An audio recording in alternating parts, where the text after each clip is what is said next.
What's going on, y'all? Welcome to another Friday night interactive sports talk. Man, listen, cool. We got a lot to talk about tonight, man. We do. A lot to go, a lot of stuff going down. A little basketball talk, both NBA, WNBA, college football. Started to talk about for sure tonight. Even a little NFL news. We didn't think we were gonna have any NFL news this week, but a little something slipped in on us, so we got to discuss real quick. So we're gonna talk about all that. But before we do that, man, for everybody who might be new, do us a favor real quick. Go ahead and hit that like button. That lets YouTube know that this is the place to be. And then if you haven't already, go ahead and hit that subscribe button and that notification button too. Show your boy some love, man. That's what we need. Allow us to introduce ourselves. My name is Stephen Box, one half of the World Tag Team Champions. Tag Team Champions. And my co-host and tag team partner, the one and the only. Cool McCain. Introduce yourself, man. Cool McCain. Can't you hear me? Yeah, you faded out on me for a second, man. Okay, I'm just making sure you're still with me now. So together, man, we are the Play Callers.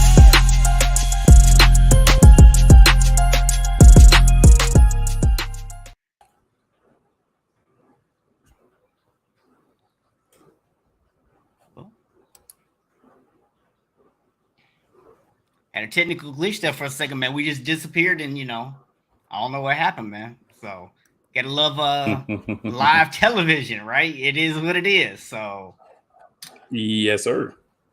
So what story do you want to kick off tonight with, man? Because I mean, it's like seriously, you could just pick one, right? There is, man. We might as well hit this Brittany Griner thing real quick. Gonna knock it out of the way. So, man, for those of you who may be living under a rock, refuse to get on social media, and don't follow anything obnoxious that's being stated in the world, which I don't think that's anybody, but just in case. Brittany Griner's coach came out and said some outlandish things. Last couple of weeks, she's been saying outlandish things. Some comments she made about Diana Taurasi upset one of her own players. Now she's come back out this week and said that if Brittany Griner was specifically LeBron James at first, and I think some people gave her the same sentiments I had, we really got to single out one athlete and say only him, were detained, that we'd already have him back. So I'll just simply say to that, there's a lot of ways I can go. I've been talking about this on social media, so this isn't new. Yeah. But I'll simply say this. In my opinion, long story short, whether she did or did not, I do agree that the amount of time that she spent there without any type of trial, if she were in America, would be ridiculous. She's in a foreign country. She was accused of something. She pled guilty. I think a lot of people are overlooking the fact that until she was tried and found guilty, which was going to be the outcome either way. Let's be real. She's in Russia. It's going to be the outcome either way. Right. This allows the process to quicken to possibly get her back from Russia. Yeah. So do you try to make yourself innocent in a country that doesn't care what you have to say, that actually kills people? The coach for the team she played for was murdered a few years ago. Or do you say, you know what, I'm going to play ball by what I'm being told I need to do so that I can try to get home? Yeah. For me, I'm going to play ball, do what I need to do, and try to get home. There's a lot of different ways you can go into it. WNBA players do need to be paid more, but all the people that are running around saying, oh, WNBA players need to be paid more, I hope you're going to games. I hope you're buying merchandise. I hope you're exposing your children, nieces and nephews, little cousins, friends, and everyone to the game. Because the only way that they're going to make more is if more is put into it by people becoming consumers, consuming the product, watching the product, buying the paraphernalia. If you really want to help these women get paid more, you control that possibility. Do your part, or really shut up. Yeah, I mean, here's the thing, man. if she actually did what she's been accused of, I don't think anybody's going to argue that it was stupid, right? I mean, you understand you're in a foreign country. It's a country that right now is going back and forth with the United States. You know the relationship's not good. Don't put yourself in a bad situation, right? But we don't know that she actually did what she's been accused of. And as you pointed out, just because she pled guilty doesn't necessarily mean anything, because that's all part of this diplomatic process. But the other thing you hit on that I'm going to address is there's a lot of people out here virtue signaling, right? They're out here on social media, come on, oh, these ladies need to get paid more, this, that, and the other. But like you just said, they're not going to watch any games. They're not going to buy tickets. They're not going to the game. They're not even going to watch it on TV and get some ratings for it. They're not buying any merchandise. All they're going to do is sit here and talk, oh, you know, this is so messed up. They need to do more. And then they're going to go about their lives. If that's you, just stop talking.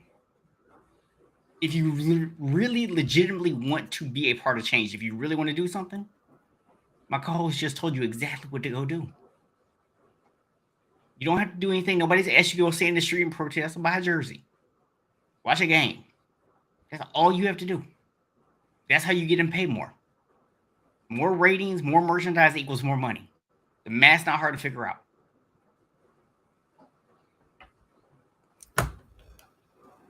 Eloquently spoken, sir. Shout out to Mr. Let's McCain go, Snowman. And Snowman, both shouting us out tonight. Yes, sir. Yes, sir. Yes, sir. Yes, sir. And I do see actually quite a few people join us in the on the live stream tonight. So, you know, if you got comments on this, drop them. You know, we'll bring you up on the screen. We'll talk about it. So, but yeah, I mean, that's I the whole really don't think interactive part of interactive sports talk. Right. I mean, you can't be interactive without interacting, right? It's kind of the idea. So yeah, man. So that's I think really that's all we really have to say about that particular conversation. But that is not the end of the WNBA news, because the women's WNBA All-Star weekend is coming up. So I know you, as our local WNBA representative, definitely have some thoughts on this. I mean, it's going to be exciting. I want to shout out the Trifecta Plus and Ryan Howard, the rookie that I was gushing about before the season started. She's basically the two-time Rookie of the Month.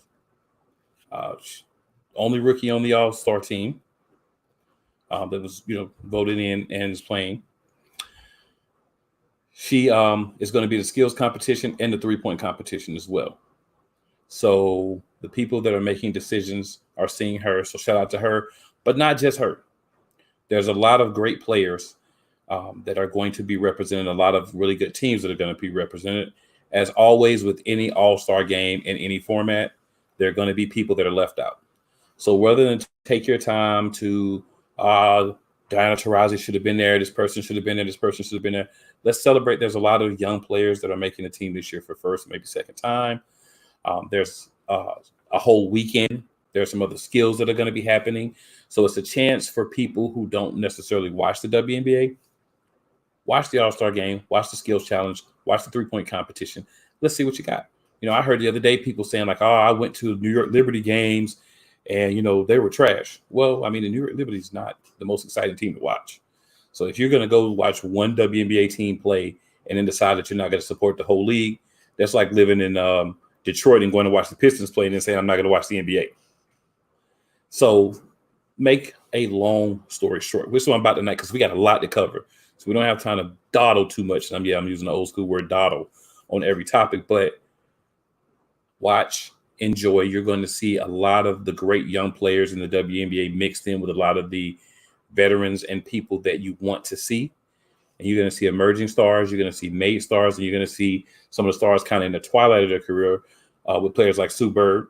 Sue Bird's going to be in her last All-Star game because she's going to be retiring. So shout out to her as well.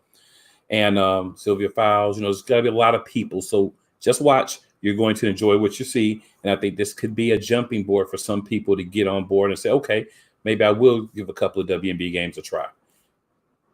All-Star weekends are All-Star weekends no matter what sport. And the WNBA is up and coming. These ladies are hungry. They want you to see how good they can be. Give them a shot. Yeah, man. And the one thing I'm just gonna add to that, man, because I think you pretty much covered everything, is if you are somebody who's watched and maybe the team you watched wasn't that good, and so you're like, I'm not really feeling it, watch the All-Star game.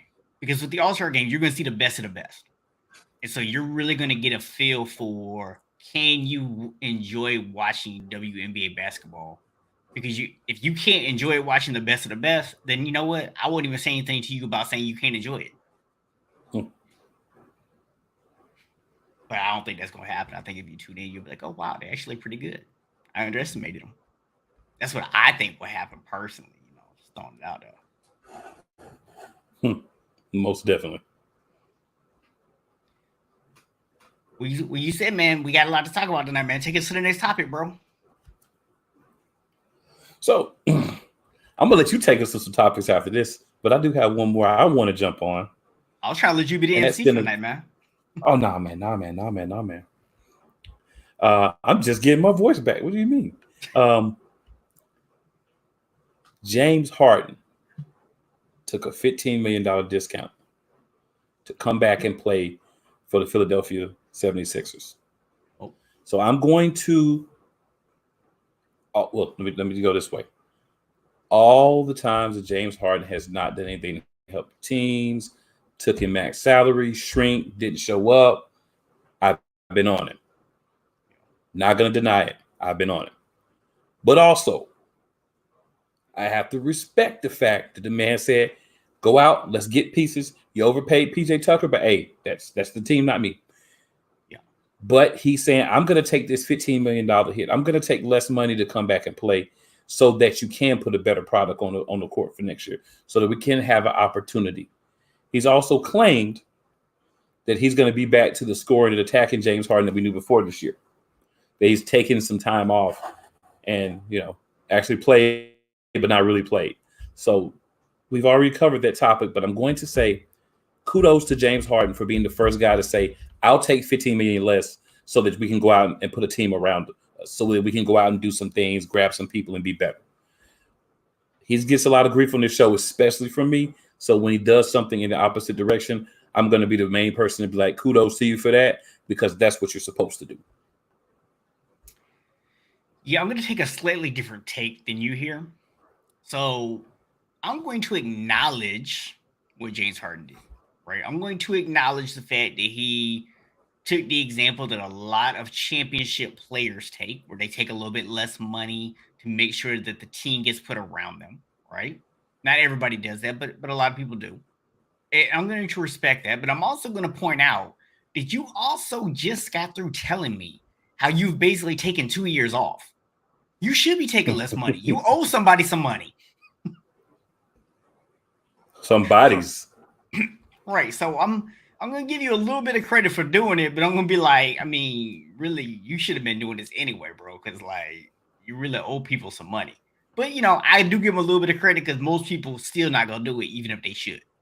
Even if they've been robbing teams blind, they're not going to get no money back. So I'm still going to give them a little bit of credit for it.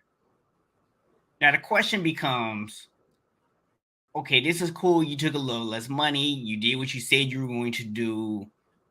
But is PJ Tucker alone's not obviously going to make this team competitive? You're far enough in at this point where, you might add a couple of complementary pieces. You're obviously not adding any big pieces to the equation at this point, right? Do the 76ers really have what it takes to win a championship? Are they one or two pieces that they're going to be able to sign with that $15 million away from winning in the East? That's my question. Well, we don't know, because we have to see what everybody else does at the top. Yeah. Right? If no one else can make moves and they can keep a lot of the pieces they had and bring in a defensive stopper like PJ Tucker, and I believe they had another signing or two. Obviously not big name guys, but a couple of other players that they signed. I have to look that info up. But long story short, we still have some guys out there. We still have some role players. We still have some fairly decent players that haven't been signed quite yet.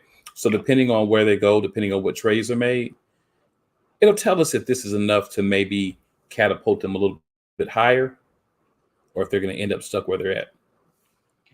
I'm interested to see the outcome. So Jedediah says, I believe so. It's just that the big question for the 76ers is who is the one more guy. Props to James for making supposed to be. Yeah. That's supposed to be Maxey. That's who the one more guy is supposed to be. Yeah. So, I mean, again, I don't necessarily know what the money that they say that they're going to bring in that third guy. Like you said, that's, I think, got to be Maxey. But as we pointed out last week, the second half of free agency is where teams win championships. And it's not about the star people that you bring in. It's about the other pieces that you put in place.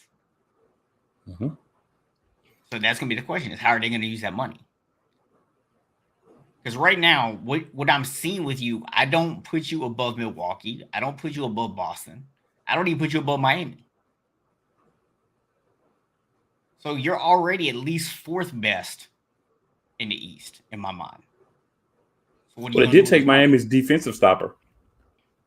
They did. But, we'll see. I mean, I still don't put them above Miami at this point. But, we'll see, man. It's obviously time still for them to make some moves and make something happen. The season's not starting for a good minute. So speaking of... True. So speaking of the WNBA, now you got me focused on WNBA. Speaking of the NBA, and he said WNBA. Oh my goodness! It's like a proud parent moment for you, wasn't it? You know what I'm saying? Like they grow so fast. But yeah, man. When we look at the rest of free agency, obviously things are at a little bit of a standstill right now, I feel, because everybody's waiting to see what's going to happen with Kevin Durant and Kyrie. Right. And until those two dominoes fall, I don't know that we're going to really see a lot of anything else go on. So what are your thoughts here, man? I mean, I know we talked a little bit about it last week about where we thought those guys might end up. Has anything changed for you over the last week? Are you seeing anything that seems to be gaining traction to you? Kevin Durant's not getting traded. Huh? What Brooklyn has done is Brooklyn has said, you know what we're going to do? We're going to go to every team. We're going to make the most asinine request that we can so that they will decline it. We're going to go back and tell Kevin Durant, for the value that we place on you, no one is willing to pay it. Work it out. You're going to be here. That's what's going to happen with Kevin Durant. If you want to add another piece, I suggest Brooklyn, you figure out a way to clear space or do a sign and trade for DeAndre Ayton.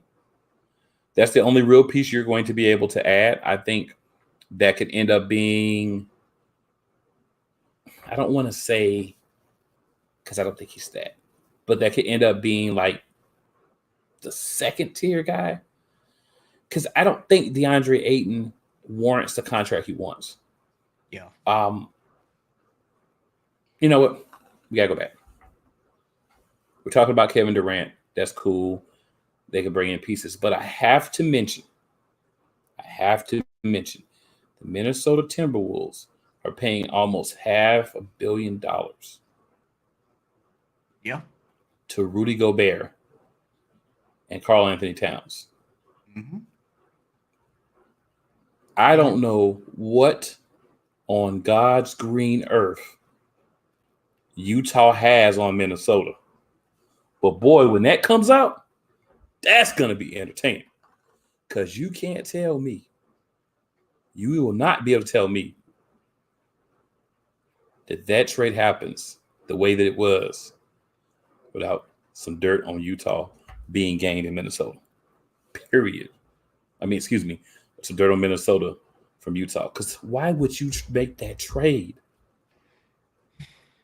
Minnesota, y'all dirty, and whatever you did is going to come out. One day it's going to come out. Here's the thing. I think this is what Minnesota's looking at, right? You know the Cat offensively is a beast. But defensively, not so much. Right? And you got young boy, what's his name? Anthony Edwards. Played really well last year, right? So you're feeling like we got some young pieces, we got some guys in place who can score, right? Your problem was you couldn't play much defense. Now you dramatically overpaid for Rudy Gobert. Let's not even pretend otherwise. Dramatically. But as we always say, I might not agree with your logic, but at least I can see it. And I can see their logic. Well, I don't agree with it. you can see their logic. See it. Well, you can see their logic. I can't see their logic. The logic was we need somebody that can, clog up the paint, that can, rim protect, can actually give us something on the defensive end. That's what they're looking at. But here's the problem with that. Your best player, because your best player is not Karl Anthony Towns. Your best player is already Anthony Edwards. Your best player said last year on film, so you can go look it up. I have never been scared of going on Rudy Gobert. He is not a guy that can alter my shot. That's what your best player said last year. So if Anthony Edwards is not scared to attack the hole on Rudy Gobert, who is going to be? What big is going to be? So you win and you got a guy that maybe 4 or 5 years ago could do what you're saying. Yeah.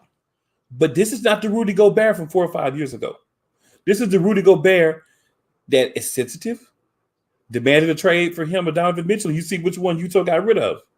Mm-hmm. Rudy Gobert is going to go there, get paid a lot of money to not do too much.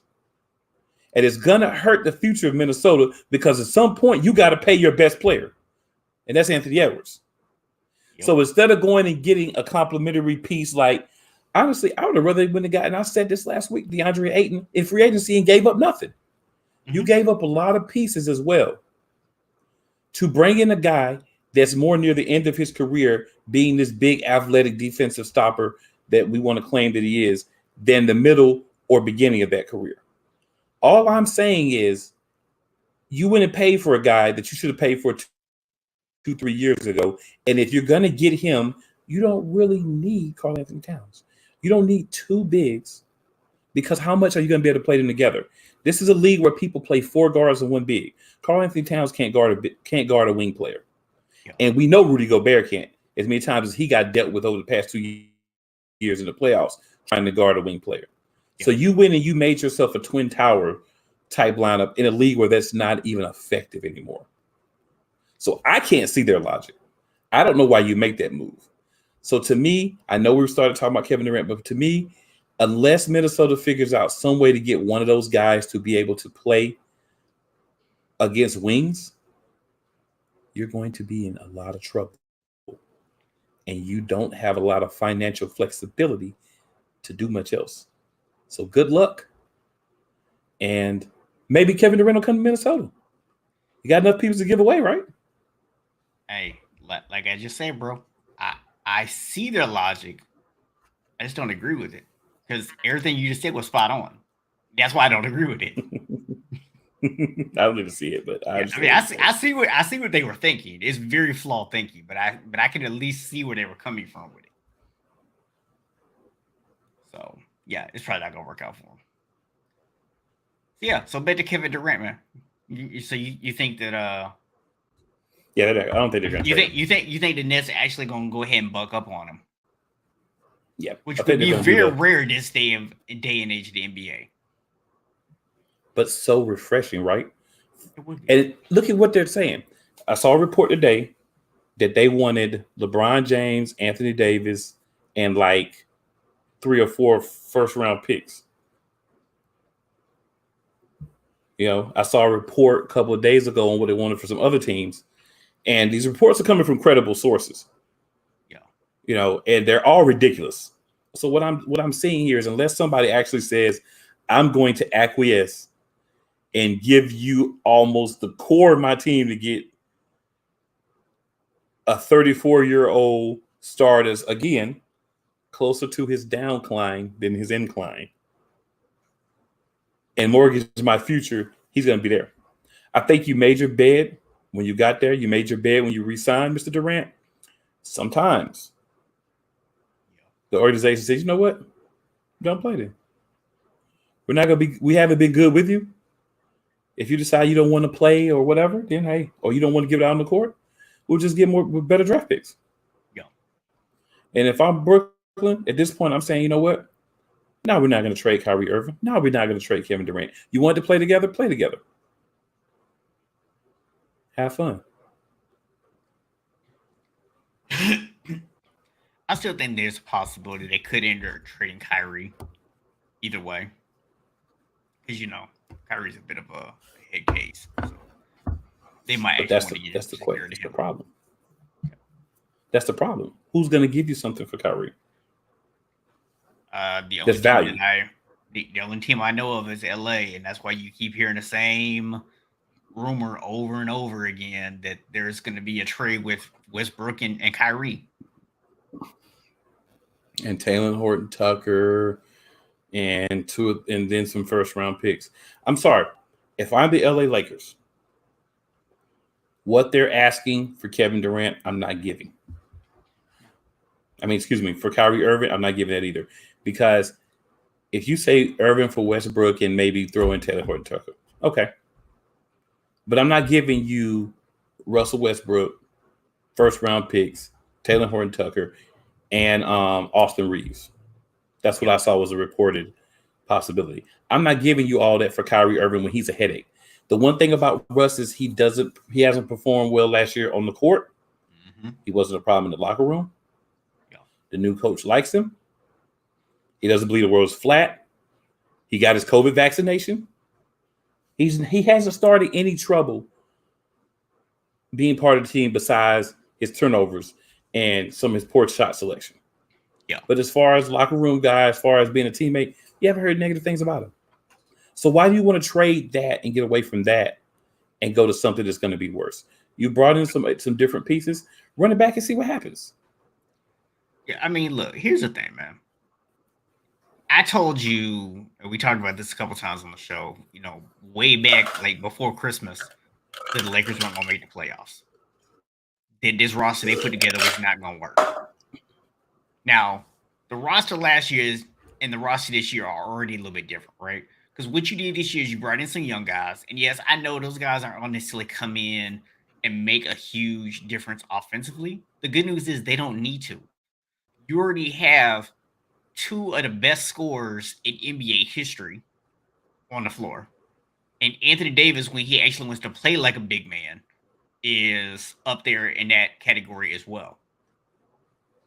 Of course, it's when he wants to play like a big man, which is rarely. But when you look at some of these young guys, what they can do is they can come in and have an impact energy-wise, and they can have an impact defensively. Because defense is something that even young guys can come in and have an impact on. And that's what those guys are going to be asked to do. They're actually going to be able to defend people on the perimeter because they're not 1,000 years old. And that was the problem with last year's team, is you had all these old people and you had a defensive-minded coach. You got a new coach this year.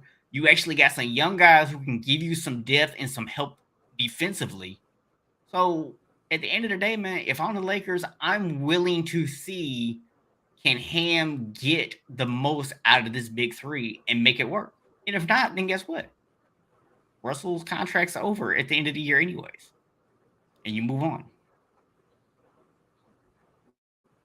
And still keep all of your other talent and pieces intact.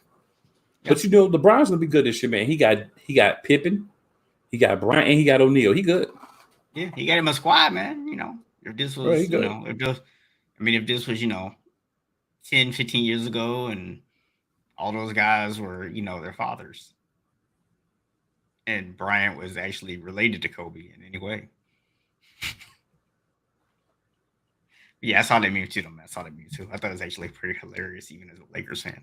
Very, very funny meme. Very funny. Very funny. So, I was going to find a way to work it in tonight, too. Yeah. So, I did just see also, man, the Dame, after much speculation for like the last 5 years about him leaving Portland like every 5.5 minutes, did sign a new 2-year, $122 billion deal. I would have took that deal in a heartbeat. That's kind of crazy. I mean, I'd have took that deal in a heartbeat. We talking. I mean, like I keep hearing about how crazy Westbrook's contract is, which it is. Don't get me wrong. $47 million for Westbrook is crazy, and Dame is obviously in a whole nother stratosphere. But $63 million for one season. That's insane, bro. That's literally like more than double Michael Jordan's best paid season ever. Man, forget all that. If you offer me $60 million to go play for the Detroit Pistons, if you offer me $63 million to go pay for the Charlotte Hornets, if you offer me that to play for the Orlando Magic, if you offer me that to play for what I consider the wasteland of the NBA in Sacramento, I'm there. Best teammate you ever had. Now, I will say this in regards to Jedediah's comment about Lillard deserves every penny.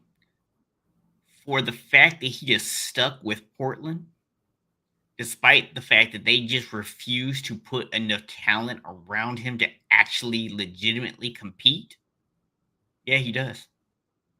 Even outside of what he can do on the court, he deserves that money. Because they've wasted half of his prime. They're going to waste the rest of it now with this $63 million a year. Hey, at least he going to get paid, though. Hey, sometimes you got to realize, it's money over championships. You know what I'm saying? I ain't knocking him. Yeah. Do like the other dudes and wait till you get to the end of your prime and then go latch on somewhere after you done made the big bucks, get you probably about 15, 20 million a year in, and go and get you some rings. Yeah, man. So, any other NBA free agency news that you want to touch on? Nah, I'm waiting to see a couple of dominoes. I'm waiting to see fall, but they haven't fell yet. So we're gonna give it another week and see what happens with NBA free agency. We had the boom at the beginning, which I expected. We got the lull now, which I also expected, and then we'll have to come back at the end. But I know what you want to talk about. What I want to talk about. I know what you've been salivating at the mouth, biting at the bit. What do I want to talk about? Ready to talk about. You want to talk about college football realignment and what's going on with the Pac-12, the Atlantic Coast Conference, the Big 12, the Southeastern Conference, and the Big 10. That's what you'd like to discuss, sir. Yeah, I know. Yeah, you were absolutely right, man. Bro, like this is going to get your luggage and unpack time, right? Because there's a whole lot going on. So we got the big breaking news that UCLA and USC are abandoning the Pac-12 and they're going to the Big 10. The crazy thing about this is I actually read the other day, like this will show you the discrepancy in finances. UCLA, until they actually managed to pull off this move, was on the verge of having to shut down some of their sports. That's how bad they are off financially. They were going to have to shut down sports. That's crazy.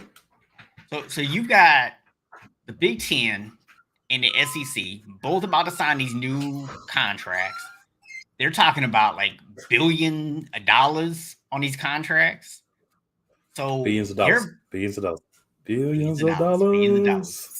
to throw it in there. So you're talking about, that's why these teams are wanting to go to these conferences, and it's creating a super conference. Now, here's the problem. So the Pac-12 and the Big 12 both have their TV deals or their what's called their grant of rights expiring within the next couple of years. So the reason that UCLA and USC are able to get out a little sooner than Texas and Oklahoma is their TV deal expires a year sooner. So that's basically what they're waiting on. That's why you don't see these teams going over immediately. They're waiting on that to leave because until those TV deals end, if they go to another conference, they can't take their revenue with them. So that doesn't help them, and it doesn't help the new conference. So that's why they have to wait. Exactly. So I bring this up because this is important because with the new deals and the SEC's deal expires, I think next year. So they're about to renegotiate their deal. And that's going to be massive. So they're talking about the Big Ten and the SEC being able to pay each school like $100 million in the next couple of years. By comparison, the ACC, we'll use this as an example, will be paying around like probably 40 to 50 million. They're paying about 30 something right now. So they might be able to pay about 40 to 50, 60 on the high side. So 40 million per school less, even going on the high side. You're now talking about a situation in which the SEC and the Big Ten schools are going to be able to build better facilities. They're going to be able to hire better coaching staffs. They're going to be able to bring in more assistants. They're going to be able to do all this stuff. And it's going to make it more difficult for the other conferences to compete. Now, the ACC screwed themselves over because these idiots went and signed a deal with ESPN that gave away their media rights into 2036. I did not say 26. I said 36, bro. Let me jump in right here. I'm ranting, man. This is true. Yeah. But I want to point out a couple of things. So one of the parts of the deal that the ACC has done is all of the teams signed their rights pretty much over to the ACC until then. So as long as the ACC is in existence, they can't leave. Right. Or they can't take the money with them. The money's going to stay with the ACC. So from the aspect of the fear that they had when they lost Maryland, that's what caused this. Mm-hmm. Now, the ACC, according to a couple of articles I read today, has an interesting prospect to boost that revenue without having to tear up the contract, because the ACC does not want to tear up that contract, because the rumors are as soon as that contract is tore up, Miami, Florida State, Clemson, and Carolina are out. Yep. And I'd be shocked if Duke didn't follow. And wherever Carolina goes, I feel like you're going to take Duke, right? But here's the interesting part that could change those sentiments.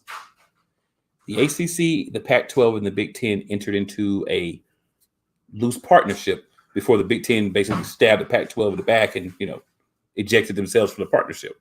No, they didn't stab in the back, sir. They shanked them. They straight shanked them, prison style. Well, I'm saying stab. Oh, you couldn't see my hands, but I was saying like stab, but I was doing the shake motion. Yeah, so kind of okay. Just stabbed you, but it was multiple stabs. Yeah. But what the ACC and the Pac-12 have been working on is a way for the Pac-12 to get more revenue so that they can rebuild the Pac-12 by bringing in more teams, and the ACC can solidify what they have and possibly bring in more teams by doing an agreement where each person stays separate, but they enter into a revenue agreement together, which would make ESPN now the premier network to cover the Pac-12 as well. So you're taking the ESPN from just an East Coast thing to a nationwide thing. So if they can get that done, the ACC can keep their agreement, keeping all their teams to 2036, and still pull in another estimated $30 to $40 million of revenue for each team by doing this agreement with the Pac-12, if they can make this work. And the great thing about it is the Pac-12 doesn't necessarily need to wait until their current agreement ends to start this. They probably would, because they don't want the revenue to hit UCLA and USC because they're leaving. But they can fix it so that ESPN gets that stranglehold out west that they don't have, right? Then they can have the games every year where you have a couple of games where you have ACC teams playing Pac-12 teams instead of playing two of those, gimme games, buddy games every year. You turn a couple of those into interconference matchups between the ACC and Pac-12. One team goes west, one team goes each time. So those are some of the things to work on. There's a lot of things that they have to iron out to get it to work. But if they can get this to work, this was the original plan from what the information that I was able to read and get for the alliance. This was the original plan. Yeah. So if this works, the ACC can keep that contract ironclad, keep everybody hostage, and still get them a lot more money and get them to a whole new set of eyes on the West Coast. So if this does work out, this could take ACC from the Scottie Pippen deal to the Damian Lillard deal. They on that Scottie Pippen deal right now for sure. They definitely are. They definitely are. So here's my thing though. So if I look at the Pac-12, right? Right now, they're basically like holding on to Oregon for dear life, right? Because you don't have a lot of big name schools out there, right? And I'm not saying that Oregon's the only one that's going to bring in revenue for you, but in terms of like the really big names, the names that like people nationwide are familiar with, right? And if you look at the Big 12, losing Oklahoma and Texas, they don't really have a lot of big names. So it's going to be very difficult with these teams that are leaving and their TV contracts expiring. It's going to be very difficult for them to negotiate with ESPN for a pay raise when you've just lost 4 of the top teams to other conferences. Right? I mean, that's going to make it very difficult for them to negotiate. So you are in a position, if you were the Pac-12 and the Big 12, where forming some kind of an alliance and teaming up with the ACC actually makes a lot of sense for you, right? So people may wonder, well, why would they want to team up with the ACC and help the ACC out? Because they don't have any leverage. That's why. Like, literally, the only leverage the Pac-12 has right now is Oregon. That's it. So when I look at this, idea of an alliance, I think it makes a lot of sense. One thing that they're doing that's going to be interesting, because obviously a concern is the Big Ten and the SEC would end up dominating the college playoff, right? Because the argument would be, oh, these are the 2 tough conferences. So you end up taking 2 Big Ten teams, you take 2 SEC teams, that's your 4, right? And now we're all stuck waiting and hoping that they eventually go to 6 or 8 teams in order to be able to get somebody else in. But if you have a championship game that occurs between the best of the ACC and the best of the Pac-12, which is what they're talking about, then you can now make an argument to say that champion deserves to be considered for a playoff spot. And the ACC, remember we talked about last week, has gotten rid of conferences so that way they can make sure their 2 best teams are in the ACC championship, and they're not stuck with one team with freaking 5 losses representing one side of the conference. Foresight. Hoping that team doesn't win. Foresight. So think about it. We kind of were like, okay, ACC's making this move. All right, like that. It makes sense. But why? Then we learned this week, they're attempting to get into this alliance with the Pac-12. And even if you don't have where the best team in the Pac-12 plays the best team in the ACC and that person goes on, even if you don't go to that extent, if you're having matchups where obviously you're going to have Clemson playing like an Oregon for one of those games, you're going to have like Stanford playing somebody, you're going to have Arizona, who's a pretty solid football team, right? You're going to have Oregon State. The Beavers are good from time to time. Utah's had some good seasons. So you have some teams that they're not necessarily always great teams, but they've had some really good seasons. Colorado's been a team that been really sneakily consistent. So you have some teams in the Pac-12 that we don't really watch because we're on the East Coast. They always play later in the day. A lot of us are asleep. They're not, even if they're on ESPN, it's that one game at like midnight. Yeah. So if you get this kind of alliance thing going, you have some ACC teams go over there and play later. You have some of those Pac-12 teams come over here and play. Obviously, we wouldn't put them in like a 12 o'clock game because that would just be completely unfair. But like a 3 o'clock game or a 6 o'clock game, that would be a happy medium for them coming to the East Coast and playing where you can get those teams seen. Yeah. So the truth of the people that vote on the college football playoffs is this. If I don't see you enough, you're not good. I don't care what your rank is. If I don't see you enough, you're not good. If I start to see you more, if I start to see you playing at 6, if I start to see you playing at 3, if I start to see you playing other teams that are at least in Power 5 conferences, maybe I'll look at you differently, because now we've added human opinion to who we're picking. So right now, SEC, Big 10, Big 12, ACC is who most people look at, right? Yeah. The Pac-12 will get a team in there if it's like Oregon that has a really good season, they're almost undefeated, or maybe when the other teams take off, it just does a lot. What's going on, Ben, for BS3 as well. But if you really think about it, what they're attempting to do here is the Pac-12 is attempting to say, we need to be seen more so that we can become more of a household name and we can become more of a powerhouse conference and we can suck in some other teams. Yeah. ACC, it wouldn't hurt them to find a couple of more teams as well. So if you do this partnership, hey, we'll bring in 2 more. Y'all bring in 2 more. They'll play each other. When we put the schedule thing together, we can just interact everything and make it work. It's 2 conferences attempting to save themselves by essentially becoming one super conference, but staying separate. It's a genius move. And actually, you can thank the Big 10 for it, because had they not Pac-12 in the back, we may not be here, because it's hard to do that with 3 teams.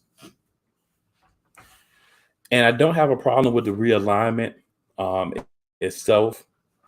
I just think for me, I want to see other relevant conferences. We have a Power 5. I want to see the Power 5 stay.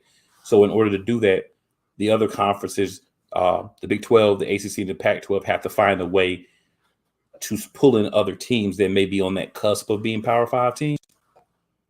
This is a way. If I can now say, hey, you want to come to the ACC, we can give you 80 million. It's not 100 million from the SEC. It's not, 100 plus from the Big 10. But right now you're getting such and such money. You're over here rolling like UCLA about to have to shut down some sports because you don't have enough money to fund all those. So now you're good. Yeah, and that's a good selling point. Money talks. Yeah. And here's the other thing. This to me is also another preliminary move, right? Because what you're doing is you're kind of putting your toe in the water a little bit. You're testing this out and you're saying, okay, can this partnership work? And to what extent, right? Because you now, if this kind of works out, but it doesn't produce the income you wanted to produce, and you decide we need to actually merge and become a super conference, you already have the framework to make that happen. So this, to me, could be the first step in them actually merging together and becoming one bigger conference. But they don't necessarily have to take that step if it works out. So they're really taking that first step, but they're giving themselves the freedom to get out of that if they don't want to go that route. And also think about the other sports. Yeah, it was kind of tough at UCLA. Yeah. I don't think us on the East really knew too much about it. I think you have to look at the other sports too. You think about basketball, even baseball for these 2 conferences. These are 2 conferences that put out a lot of really quality teams. Yeah. So now you can enter into something. We're just looking at football, but there's other pieces to this too. So now you can have an ACC Pac-12 challenge type thing, or ACC Pac-12 maybe mini tournament or something, that you can put other things in place where you can give spotlights to the other sports. We know Stanford's always a tough basketball team, right? We know Oregon, another team that's tough. Arizona State, they've got a lot of teams, Washington, that are really good at basketball as well. So now you can have these teams start doing the same thing in other sports. Yeah. So that's the piece that's important as well. Both sides of the country represented, good matchups. Now you're going to see early games because, basketball, they'll play early, right? You'll go over to the West Coast and play a 12 o'clock game basketball. Who cares? So you're going to start to see some of those things too if this works out. So this could be something that's really major for all the sports and not just football. Yeah. Yeah, I think even though, this is going to primarily be a football thing, but it can definitely impact other sports also. One thing that people aren't talking about, why the Big 10 went specifically after those 2 teams? Because you wanted to go give yourself a recruiting market on the West Coast. So with a partnership, yeah, if you are a ACC team and you're going out and you're playing a couple games on the West Coast every year, you're now giving yourself a recruiting stronghold on the West Coast. And some of the Pac-12 teams, same thing for them. They get to come over, play some of the East Coast teams. They're going to get to be in front of recruits that normally are not in front of. So it's a win-win situation in terms of recruiting.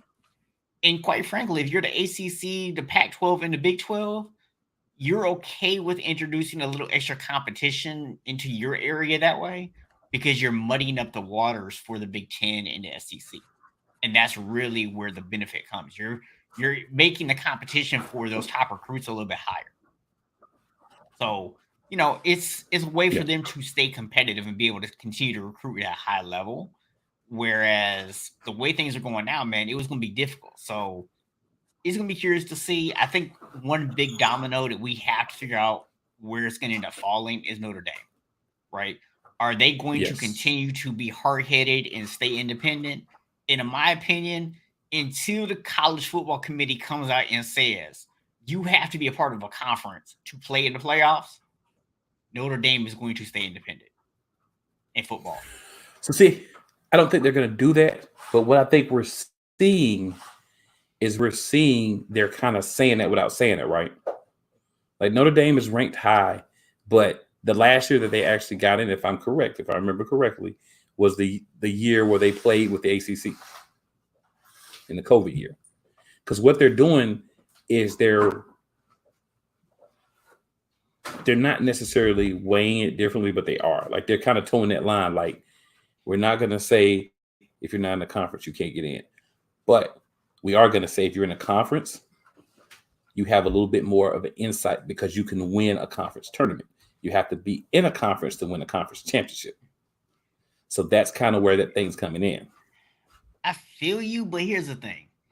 If they actually don't lose to Cincinnati last year, they're in the playoffs.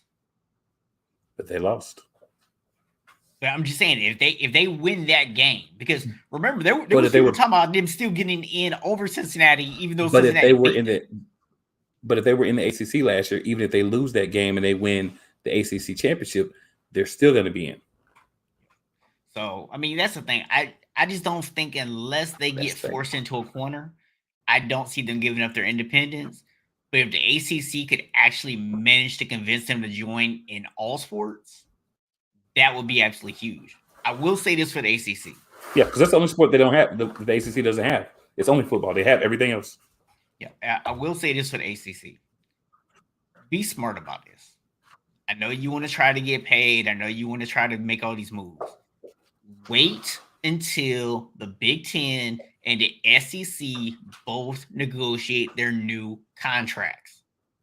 Don't be idiots and go out there and put a price tag on yourself just to find out that the Big Ten and the SEC are going to get paid even more than you thought. Let them get paid first and then negotiate off of that. Well, you would have to do that, right? Because the Pac-12 is not going to be motivated to do anything until after 2024. Because why would they want to do something while they still have UCLA and USC?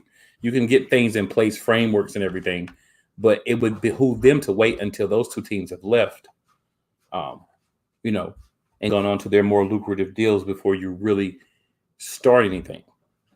And then the ACC is not in a position where they have to do something right away because, again, everybody's stuck until 2036. Yeah. Again, sir, I'm just pointing out the fact that this is the same conference that signed a 20-year deal to get the ACC network, in which the only thing they ever show you on it is lacrosse. Well, you see a lot of basketball games on there, too, during basketball season. That's all I'm saying, sir. All I'm saying. And then you got to remember this, too. This would be a part of the deal. That network would be rebranded to something else, and it would also show a lot of Pac-12 things as well. So this wouldn't just be the ACC network anymore. That network needs a revamp in the worst way. They need a marketing department just for that network. It has a brand identity. We have two guys right here that would love to be part of that for you and help you out, ACC network. Yeah, just hit me up. I got you. You know what I'm saying? Yeah, you definitely got y'all. I completely agree with that. You definitely need it. Yeah, can definitely help you. I mean, look at the beautiful background and everything we got over here. This beautiful setup we have. We got you. can do this television quality stuff. You know what I'm saying? That's what we do. Yes. I think the biggest thing is they need some talk shows. Like they need something to break up just sports. Right.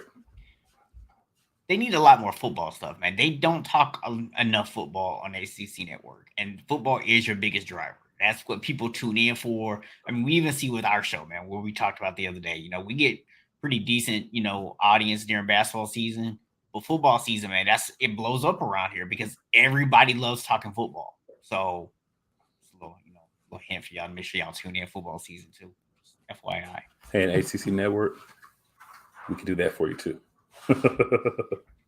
Yeah, I mean that's gonna be the question, Ben. Is like, and I think that's kind of what we've been hitting on here is, can Big these 12, I think, is going to be the odd alliances man out. keep it? Yeah, can these alliances keep it going? I think at least one of the Power Five is gone. I think we're definitely going to at it's the least Big 4. 12. And it might be 3. We might end up at 3 here, but we're going to. I think we at least get down to 4. Yeah. So yeah, we'll see, man. We got a few minutes left, man. So definitely want to go ahead and hit on the trade that finally happened in the NFL this past week. The Browns have traded Baker Mayfield, and I got to tell you, man, Carolina Panthers got over. Not only are you actually having Cleveland pay the majority of his pay this year, they're paying $10 million of his salary. It's a 5th round pick that if he plays a certain number of snaps, goes to a 4th. I mean, that's highway robbery right there, man. I'm gonna give some big ups to the Panthers for that. Now I don't know that Baker Mayfield makes the Panthers competitive. I'm still gonna give them big ups for pulling that one off. It's you gotta remember this this. Rudy Gobert stuff right there, You got to remember this. You've got Sam Darnold, who you're paying like $18 million this year, right? So you add that $10 million from Baker Mayfield to that, you're looking at like 28, which is about what most people are paying for a starting quarterback, right? And a backup probably. So that's not what they did was definitely good. You also got to think about he's instantly better than at least 2 quarterbacks. The guy up in Washington and Seattle. I don't think anybody would argue that he's at least better than those 2 quarterbacks. There's many others we could talk about. Actually, I'm going to say it's better than the quarterback in Atlanta too. So there's at least 3 quarterbacks that he's better than, one of which is in his division. For sure, without seeing him take a snap. This could end up being a sneaky good move for Carolina. But see, so Jedediah, this is what I'll say to you. Worst case scenario, they both can be off your books next year. Yeah. So if it doesn't work out, then you can move on, and you've at least had a quarterback there for a year that people care about. No one cared about Sam Darnold. Period. No one did. Exactly what I was saying. No one cared about Sam Darnold. The only time Sam Darnold was important was when he was throwing interceptions or that small false window when they were undefeated at the beginning of the season. So this at least gives you somebody that the national media is going to keep an eye on. This at least gives you an opportunity for other players to be seen now because the eyes are going to be on Carolina because you have a quarterback that people at least care about. Whether he produces on the field or not, we don't know. We can say he won't. He has before. He has not before. So worst case, you'll get a guy that's no worse than what you had with Cam Newton. Yeah. I like Cam, but real talk, last couple of years, Cam hasn't really been able to do much. So you're at least getting a guy that the media is going to pay attention to. You're at least getting a guy that's interesting. Mm-hmm. So, I mean, and then you fleece the other team really to get him because they had to get rid of him. And they waited until the point where it got to a very small window of teams that would take him, which is pretty much Seattle and Carolina. I mean, I pretty much think that was the market. Yeah. And I will say this, Jedediah, the one thing I would disagree on is you said this is a high risk, high reward situation. I don't think it's high risk at all. For what they gave up, this is actually extremely low risk. This was a really, really smart move by the Carolina Panthers. It kind of hurt a little bit to say that, right? Seeing what they've been doing lately, it kind of hurt a little bit to say that. Like, I mean, it probably hurt am I talking about the right team in Charlotte? Oh no, it doesn't. No, Carolina fans here are very entertaining for me. They start off every season talking about how they're going to make the playoffs, and they end every season hating the whole team. So it's great. It's just, I enjoy watching the decline. Like, it starts off with this really high, like, oh, you wait, Carolina's going to do this and they're going to do this. And as the season goes on, come on back down. So to Jedediah's comment here about how Baker is better than all the other QBs on their roster. I mean, I don't disagree with that. But here's the good news. Even if somebody beats him out, you're paying him $7 million and you gave up a 5th-round draft pick. Even paying $7 million for a backup quarterback is well more than reasonable. So, again, that's why I say it's not high risk at all, man. It's very low risk. Now, a couple of dominoes that are going to fall out of this, and then we'll wrap this up. So, obviously, if you were Cleveland, you are now bracing. Because if Deshaun Watson actually ends up getting suspended for any real length of time, are you really wanting to go in and try to run this with Jacoby Brissett? Right? That's obviously the big question. I can't imagine they are. If you're the 49ers, you're hoping at this point that Deshaun Watson gets traded because you now kind of limit yourself with getting rid of Jimmy Garoppolo to Cleveland needing him or somebody getting injured. Because you're not trading him to Seattle.